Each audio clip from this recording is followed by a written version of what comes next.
Nangis aku weh. Jangan jatuh. Tiba-tiba jatuh macam tu je. Sedih aku kalau jatuh. Nangis. And konnichiwa minasan.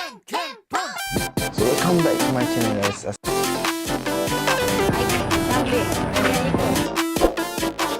Assalamualaikum guys, kembali lagi dengan aku Syahid Kamal aku. So macam mana? Kembali lagi dengan aku Syahid Kamal.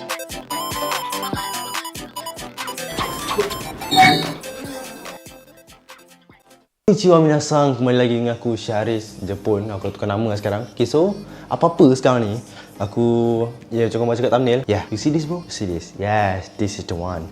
Macam korang baca kat thumbnail, aku sekarang aku memang aku kaki review sekarang. Memang aku nak review semua benda yang ada kat rumah aku ni. Aku nak review satu-satu.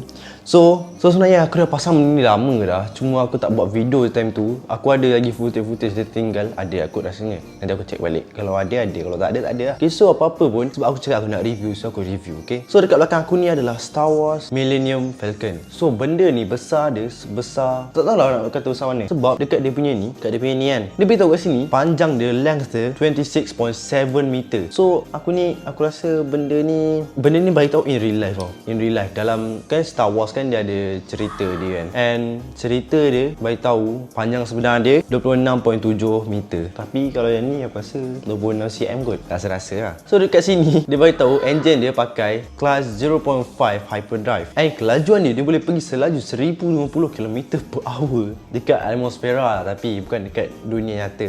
Benda ni dia bagi tahu details dia bagi tahu kat dalam cerita Star Wars. Infantry swivel yang jauh gak aku rasa. Ke ini dah 2 meter tak tahulah. Macam ni. So orang tanya harga dia berapa kan? Harga dia basically 1000 lebih lah, 1000 lebih. Kalau kau naik kopi ori punya dalam Dopin lah. Kalau Dopin dia ada dua, Lego betul. Lego yang official Lego punya, yang official Lego punya dengan yang Dopin ni dia macam kopi sikit lah, dia low sikit kan. Harga Dopin saja harga dia dalam 500-600 boleh dapat lah.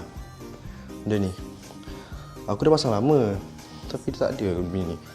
Wow. Dah. Aku takut jatuh benda ni. Sudah aku cakap, aku takut jatuh je. Nangis aku weh. Jangan jatuh. Penat aku buat ni. 3 minggu nak siapkan. Tiba-tiba jatuh macam tu je. Sedih aku kalau jatuh. 3 minggu aku buat. Kalau jatuh nangis. Cut.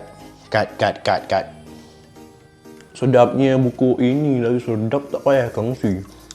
Rasa sayang tak payah kongsi lagi sedap. Hey. Dia viral. Aku tak tahu celah mana dia viral. Tapi yang ni aku beli kat kedai yang sama.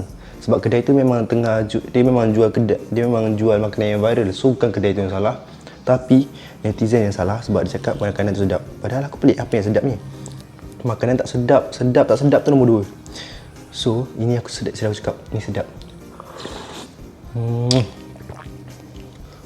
Kedai tu kalau korang beli buku ni korang tak salah beli lah. Kalau korang beli yang macam video ni, video ni tu salah beli.